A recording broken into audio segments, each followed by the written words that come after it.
All right, guys, Murph's here, and today we're going to discuss holster options, arrangements, methods of carry, and all that kind of stuff, and the context that goes into selecting these options for women. Now, some background on this overall subject. Whenever I think of affected parties in the Second Amendment space, people who would be prime candidates for needing to display their inalienable right to self-defense, the number one demographic I can think of affected by this or disproportionately affected by this would be women.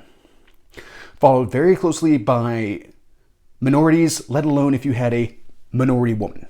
So with that being the case, it is astounding to me that they are also the least represented in the Second Amendment industry when it comes to accessories, when it comes to options and all that kind of stuff. Now, there's a very good reason for this. You made that very clear right off the bat. The vast majority of the consumer base in the Second Amendment community are dudes.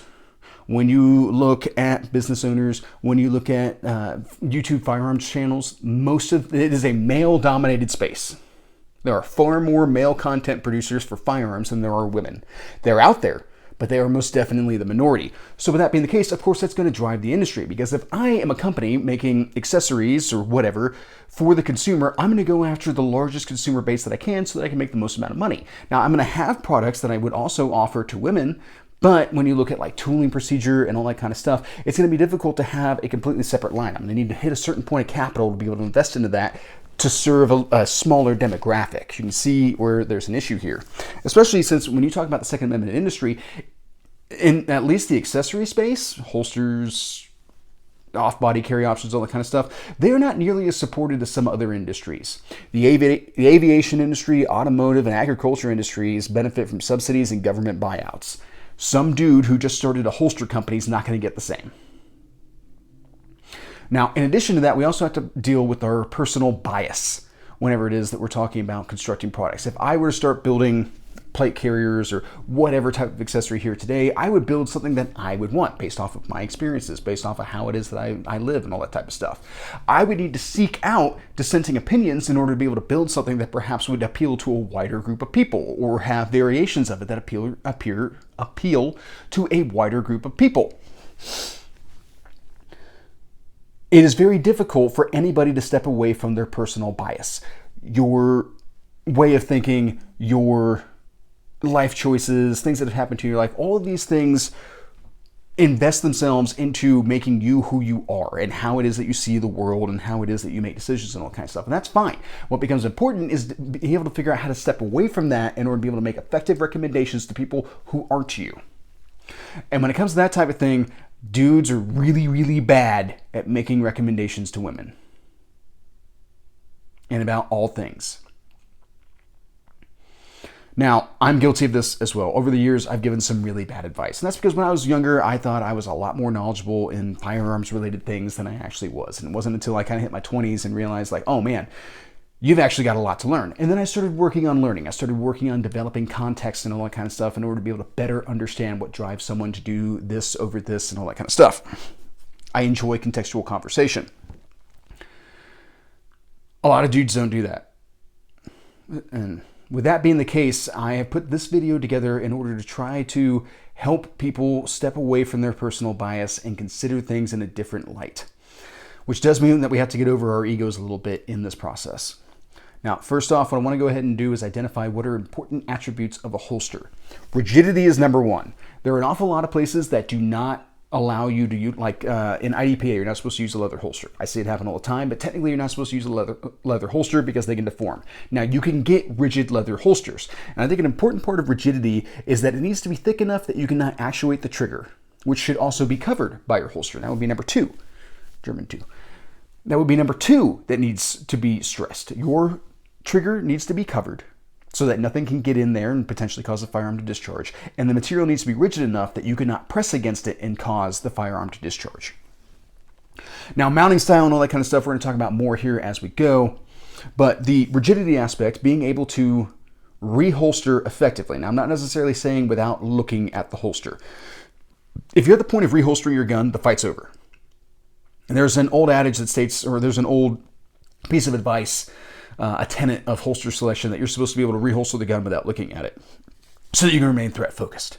I don't know why you need to remain threat focused if the threat has already resolved itself to the point that you can holster your gun. If you think you still have a threat in front of you, you should not be reholstering your gun. What is this, high noon? We having an old Western style like shootout or something right now? No, absolutely not. You've either won the fight or you've not. And the gun either needs to be out or it can be put away and you can look the gun back in the holster, especially so that you don't get like something caught in the trigger guard on the way in, or you're sitting there struggling with the gun, going all over the place and all that kind of stuff. So it should be rigid enough that you can easily reform it in order to be able to get the gun in there while also not necessarily being able to actuate the trigger. Those are, for this conversation, those are the things that I'm primarily looking at. Now, of course, also orientation, the direction that the holster is pointed is very important. That's going to play a role when it comes time to train. There are a lot of holsters that are banned at ranges, at competitions, and in classes because of the orientation of the weapon system. In order to be able to draw the gun, you will sweep the firing line and nobody wants to deal with that. I don't like having loaded guns pointed at me.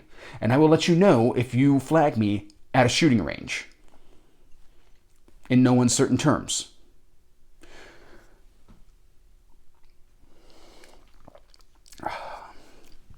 And this is some Balcones.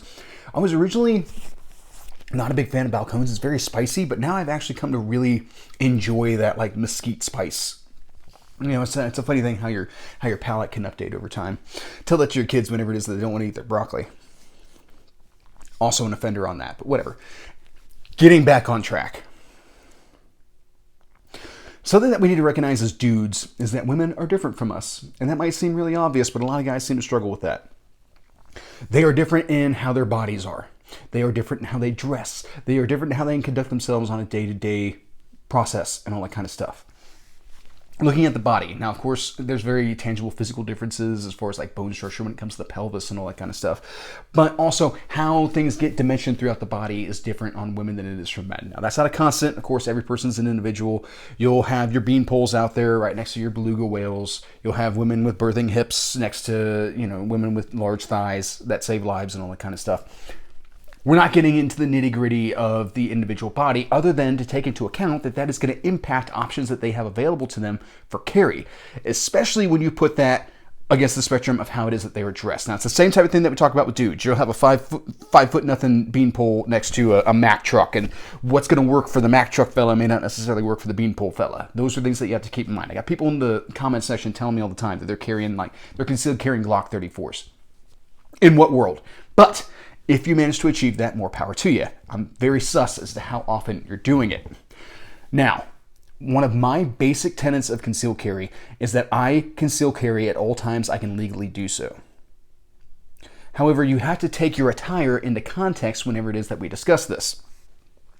There are two ways to go about this. Either A, you can dress for the gun and holster arrangement.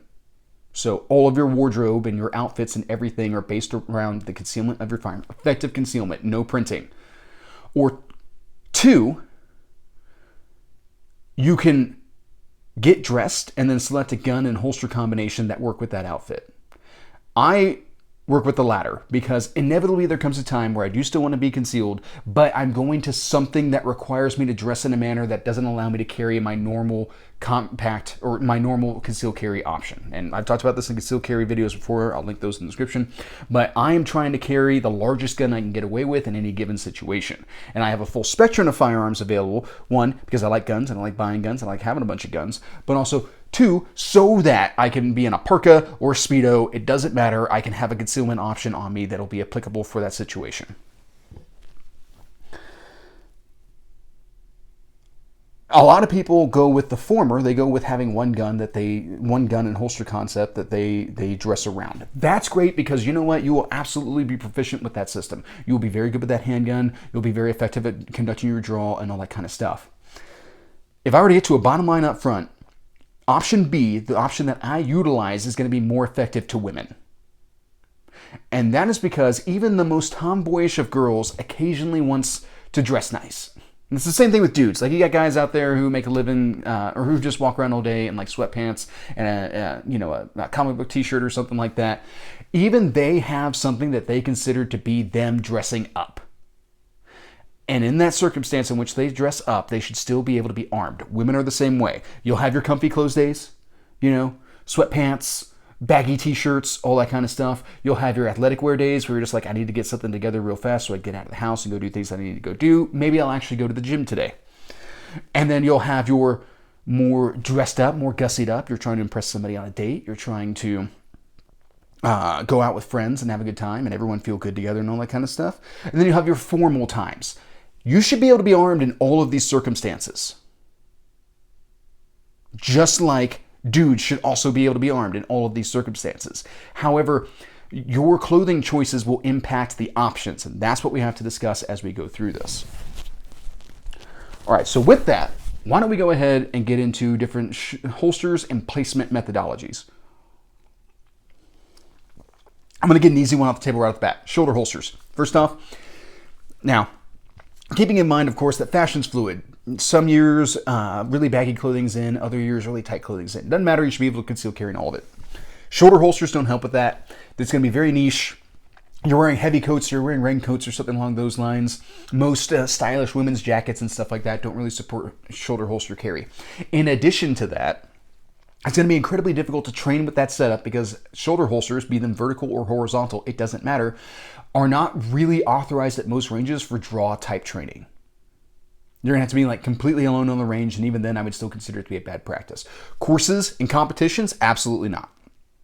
You are flagging the line drawing that gun. You have to come from, if it's a horizontal setup, you have to come from here. And even with the vertical setup, you're drawing that firearm out. You are waving that muzzle all over the place. And the draw is actually a pretty significant risk, especially if you have people who are less apt at the whole process of going through like the appropriate draw stroke and all that kind of stuff.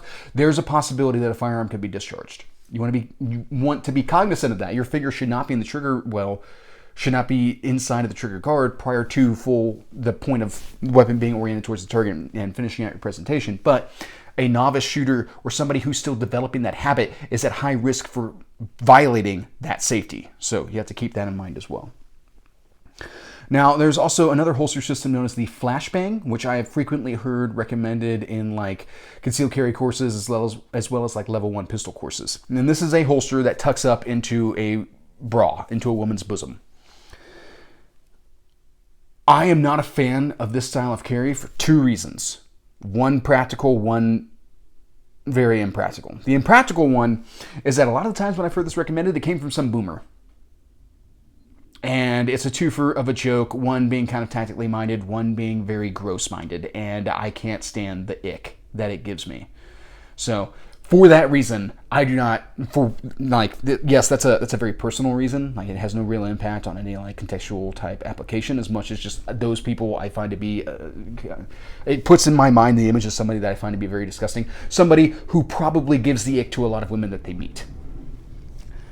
Then there's the practical reason, which is once again, the weapon is oriented in a manner that is unsafe for the practice of draw. It is right at the 180. So as you go through your draw stroke and all that kind of stuff, you're going to be flagging the firing line. Nobody appreciates having a gun pointed at them. So I do not recommend the flashbang holster.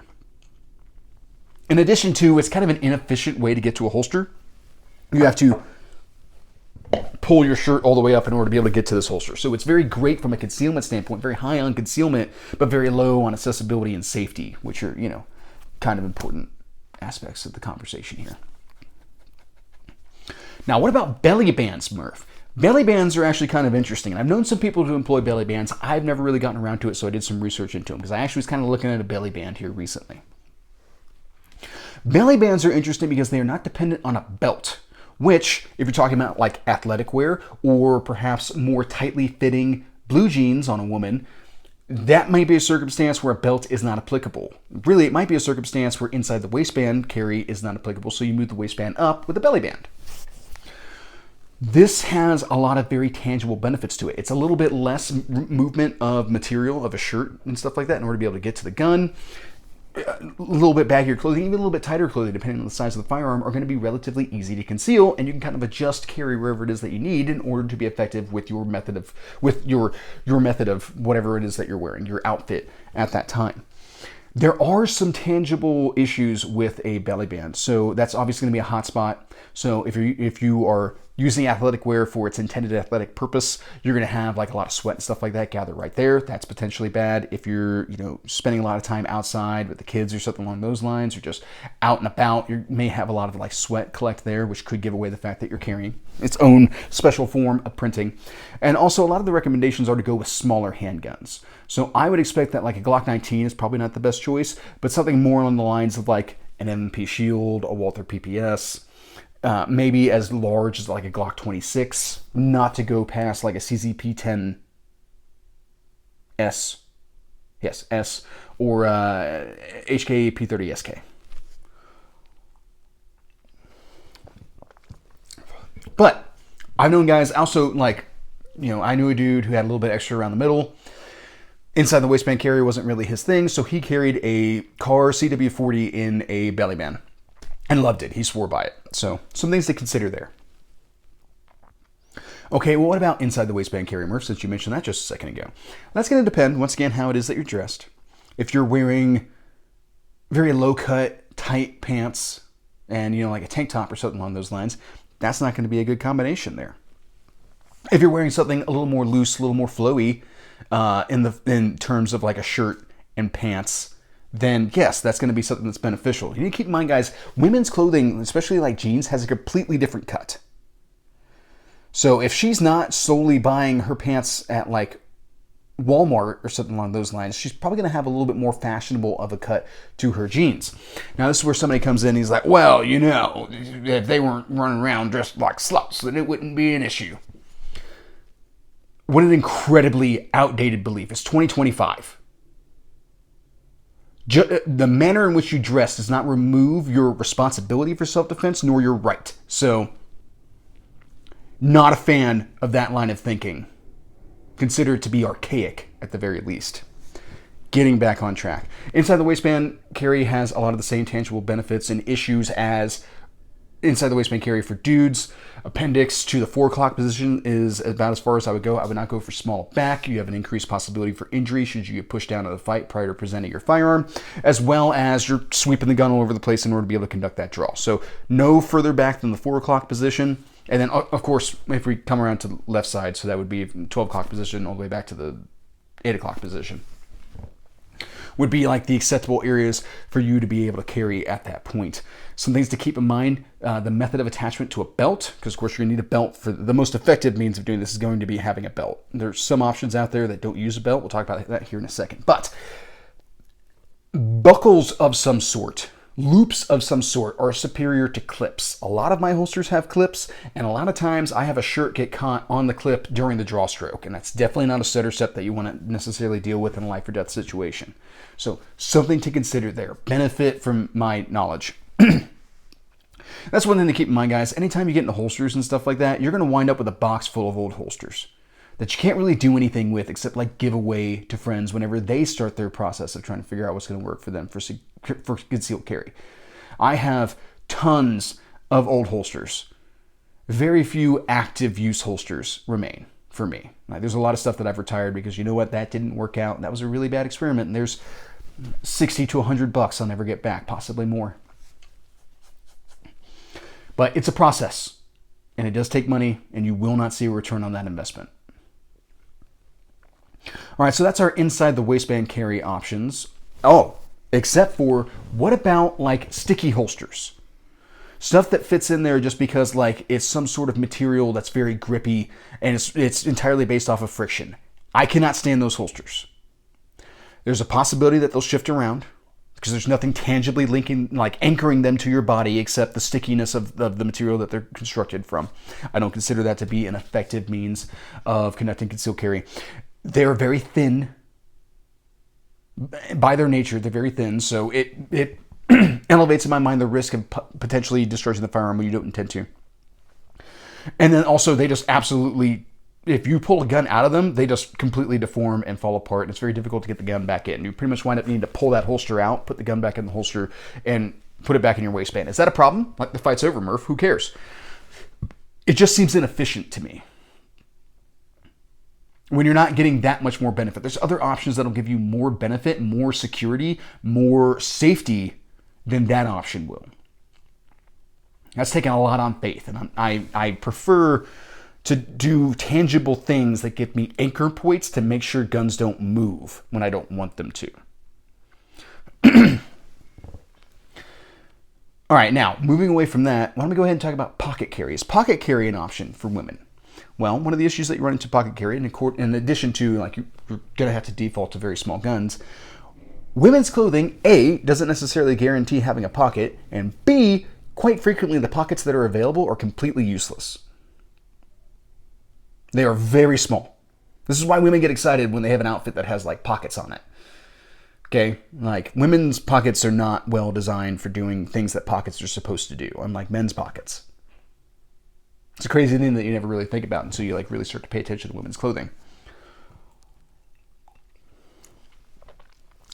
So in general, I would not recommend pocket carry. If you are a woman who happens to be able to achieve pocket carry, more power to you. It is a good option as long as you are, in fact, using a holster. We want to guard against the possibility of any ingress of foreign material into the action of the firearm, as well as anything potentially getting into the trigger guard and causing that firearm to discharge. Pockets are important. I would like to get into pocket carry. It's kind of a little bit of a side here. I'd like to get into pocket carry, but my right pocket's where my keys and my pocket knife go. So, like, where do those go if I put a gun in there? I don't know. I haven't been able to figure it out. It's completely beyond me. Okay.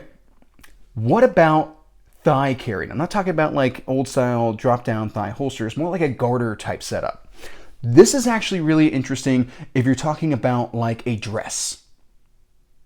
And not necessarily in terms of a sundress. It would have to be a fairly long sundress, but perhaps something more like a gown or something a little more along the lines of a less casual nature, a more formal nature, like on the spectrum of like going from casual more into formal, something that, you know, is cute and all that kind of stuff, but is longer, is going down further than the knee is kind of like a key thing here. You could probably do above the knee, like skirts and stuff like that, but a lot of it's going to come down to the cut of the skirt. If you have a fairly flowy skirt, you increase the risk of potentially exposing the fact that you have a firearm. You have like a Marilyn Monroe moment. But also, if you go with something too narrow, it's going to be more difficult to access the gun. So kind of the same deal with like the flashbang holster and all that kind of stuff. You have a lot of material you have to move. It's going to be fairly constricting to do so in order to be able to access that firearm. Whereas perhaps something a little bit more athletic, a skirt, will have a little bit more flowiness that allows you to get to the gun, but it also potentially expose it in high winds or whatever. Whereas something that goes below the knee is going to give you more guaranteed concealment, but is also going to require you to bunch up more material in order to be able to access the firearm, though that material, in theory, should be more flowy. Got to really get into this and like dig in there and think about these things. Or like some formal gowns, you know, that little black dress number and stuff like that might also be equally or relatively constricting and not necessarily making garter carry as effective of an option. But it's a very interesting option to have available, no different than the belly band. It's a little bit more outfit blind, if you will. All right. What about ankle carry? Well, traditionally I have an issue with ankle carry, and that is that it's impossible to get a gun further from me and it still be on my body, other than to put it on my ankle. So there's a lot of movement involved in getting down to my ankle, moving my pants leg out of the way, because you're going to want to wear pants, because it's not concealment if you're wearing like a dress. Well, I guess it has to be a pretty long dress. If you're wearing a ball gown, I guess you can get away with ankle carry. But, you know, if you're wearing like skirts or sundresses, a more common or a shorter length of dress, you're not going to get away with concealing an ankle. Regardless, if I'm wearing pants, I have to then move that material out of the way, get a hold of that firearm. It's going to be a relatively small firearm, and then get to work with that. It's not maybe the most efficient manner in which to go about this, but it is a deep conceal option if your wardrobe supports it. Don't love it, but can't completely hate it. Now that's all of our on-body carry options. Why don't we talk about some off-body carry options? Now, long-time viewers of the channel know that I dislike off-body carry, but I do employ off-body carry. In my EDC video, which if you're interested in that, go ahead and check out the link in the description. I carry a gun in a backpack to the gym and from the gym. And it's to keep me safe to and from the gym. And I expect to have to shoot at somebody in order to be able to get them off of the bench press. Like, I'll just wait. But I want to have something available to me, and I don't necessarily want to like leave it in the truck because that's an unsecured firearm at that point. It's not very helpful. Like, the firearms are like one of the number one things stolen out of cars. So I want to avoid just leaving my gun in the car as much as I can. And then I also utilize a backpack for off-body carry for my 9mm SBR, which is a daily carry for me. One of the issues that I have with off-body carry is you run into a situation where you might be in a struggle with like a purse snatcher or something like that for not just your wallet and your keys and your credit cards and your, whatever loose cash you have on you, but also your gun. And if that person gets away with it, you just armed them. It's unlikely that they're going to like in front of you start rummaging through the bag and discover your gun and threaten you with it, as much as they're going to dart down to whatever place of safety they've identified that is good for them to be able to start rummaging through this bag and then discover you have a firearm, and now they are better able to wreak terror upon others. However, sometimes off-body carry is required. So why don't we go ahead and talk about purses? First off, if you're going to have a concealed carry purse, it needs to be set up to be a concealed carry purse. And that means that you're not just tossing the gun in there along with all the other crap that you keep in your purse. Last thing you want to do is pull this gun out and the barrel be full of like bobby pins or something like that. Or like, I don't know, some like, you pull it out from underneath a pile of Tic Tacs or something like that. Also, so that the gun is presented in the same manner every time. It should not necessarily be bouncing around inside of your purse. So you got to move like your compact and your mascara in order to be able to find your gun. Like, when you need your gun is not the time to be rummaging in a bag for it. You also need to make sure, once again, that we keep the trigger guard protected so that your lipstick doesn't wind up in there, potentially causing the firearm to discharge when you do not intend it to do so. Now, the problem with purse carry, in addition to what we've already discussed, is a lot of purses designed with the compartments or holsters built in, quick detach, like pockets and all that kind of stuff to be able to access your firearm, is that they are god ugly. They're either designed by dudes or they're designed by like 50-year-old women, and they're just not... They're not appealing to as wide of a bracket within this consumer base. Many times I have brought up concealed carry purses and been told, ew, absolutely not. Because unfortunately, Coach and Louis Vuitton don't make concealed carry purses. However, you can get inserts that would adapt them for that purpose. I've never tried them. I'm not sure how helpful they would actually be. A purse is kind of an amorphous shape to begin with, so an insert that doesn't necessarily anchor against the material of the purse has the possibility of moving around inside of your purse, and it's not going to be all that helpful. But it is something to explore as an option if you're looking to make recommendations to somebody. Hey, you have a purse that you really like. I think this insert would actually fit in there. Maybe we should try that and see how it goes. Okay. That's purses. It's the issue with purses. Why don't we go ahead and talk about like sling bags, the single strap bags and stuff like that. Those are interesting because they also have a tendency to be a little larger. You could fit a little bit bigger handgun in them, which I always prefer to carry the largest handgun that I can get away with. And also plenty of room for, snacks and all that kind of stuff. It's important to remember to make sure that you have slash-resistant straps with any of these options, which again puts you more into a very niche style of bag that may not look good. And in general, so a purse might look just fine with like a nice dress or something along those lines. A sling bag, less so. So a sling bag might be fine if you're running around in your athletic wear or you're having kind of a dress down day and all that kind of stuff, feeling kind of tomboyish. Like a sling bag fits perfectly. There are plenty of circumstances where it does, but it does not fit in all circumstances. So it can't really be your only method of carry. Same with fanny packs, slash-resistant straps, but yes, it might look fine at, a barbecue or on some sort of outing and stuff like that. It's going to look really weird in a more formal setting or in a business casual setting or something along those lines. Pantsuit and, fanny pack don't look right. So keep that in mind when it is that you're making your recommendations, as well as women who may be watching this whenever it is that you're trying to decide, how do I do this? As we've traversed through this overall conversation, you can see why I say I think everybody, but especially women, are going to need more holster options available to them in order to be able to tailor to what it is that they're doing, so that they're armed at times at any of the times in which it's legal for them to be so. They also might need different firearms options in order to be able to achieve that same thing. A SIG P365 would fit into all of these circumstances, but I do still believe in being able to carry more gun when I have the opportunity. It gives me a better relationship with recoil management. It gives me a better relationship with being able to get back on the sights. Capacity may not be as big of a part to play in this anymore, with innovations in the SIG P365 and Springfield Armory Hellcat and all that kind of stuff, but more surface area to interact with in order to be able to control the gun has a tangible benefit associated with it. You should still strive for that when available. Those are the things to keep in mind there.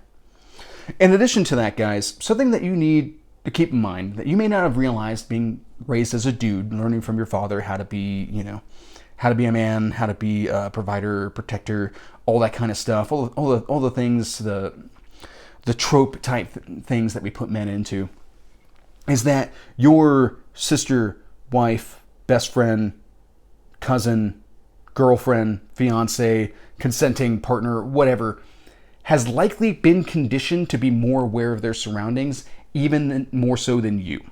To be more aware of how people are acting, the vibe in the room and all that kind of stuff. Is somebody starting to get agitated? Is this something that they need to be concerned and aware of? Is somebody giving them too much attention? Is somebody potentially showing some stalkerish type indicators and all those types of things? These are things that we don't think of as men. And if you're a dude who doesn't work in some sort of capacity that requires them to be more aware of their surroundings, soldier, law enforcement, paramedic, firefighter, so on and so forth, like even less so than hunters. Hunters are super aware in the woods. They may not necessarily be as aware at home. You benefit, first off, from your partner being that type of aware, because now there's two of you who are scanning for threats, and that's better. A single person will fatigue. Two people can help support each other in this process. And I've definitely seen tangible benefits of this myself in the past.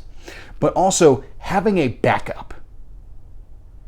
An altercation turns to the point where you need to draw a firearm and your partner, best friend, significant other, consenting adult, whatever, is right behind you covering your six. Or you're covering hers, whatever. It's 2025. Female empowerment's on the agenda. It doesn't matter. You are able to mutually support each other in the process of defense. This is traditionally considered to be a male requirement. However, if you have to think of her as your shield maiden, as much as I find that comment to be somewhat cringy, if that's how you have to think about it in order to be able to rectify the situation, then go for it. 2 guns is better than 1. 2 experienced personnel with guns is better than 0, and definitely better than 1. And somebody who's able to be armed in all the same situations that you're armed is providing you all of those tangible benefits in scenario.